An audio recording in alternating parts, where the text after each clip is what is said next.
studenții de la Facultatea de Educație Fizică și Sport din cadrul Universității Dunărea de Jos sunt așteptați în Centrul de Recuperare și Întreținere Kinetică inaugurat astăzi. În mare eu zic că am făcut ceva, că a fost un efort colectiv. Dumneavoastră, dacă îți vă placă, e bine, dacă nu îți vă placă, atât vă trebuie. Vă mulțumim că ați venit alături de noi. Este un prim centru de spin-off, start-up. Urmează să organizăm cât mai multe în universitate, pentru că colegii noștri pot să aducă, în afară de banii primiți de la minister sau de la părinți pentru studenți, și alți bani în universitate, astfel încât să putem dezvolta diferite programe de cercetare, de dotare și așa mai departe.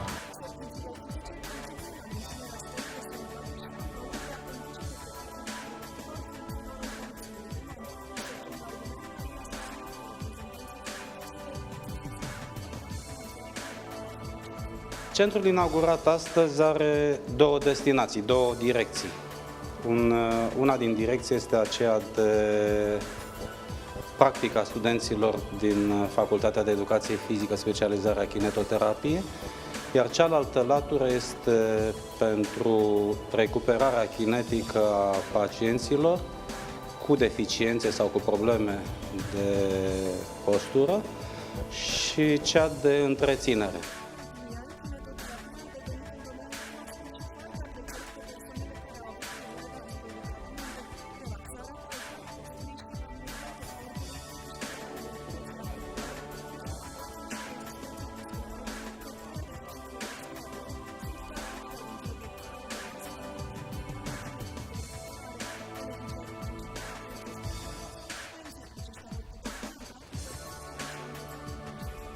Avem sala de kinetoterapie activă.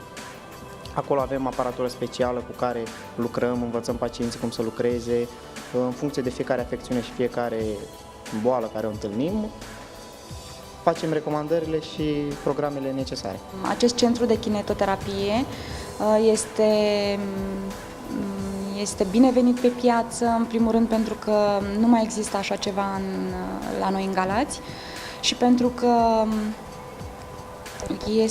oferă pe piață mai multe locuri de muncă, atât pentru studenții care deja au terminat și au master în kinetoterapie și chiar și ca profesor de educație fizică și sport. Doi, venim în întâmpinarea bolnavilor cu prevenția oferită de către acest centru de kinetoterapie.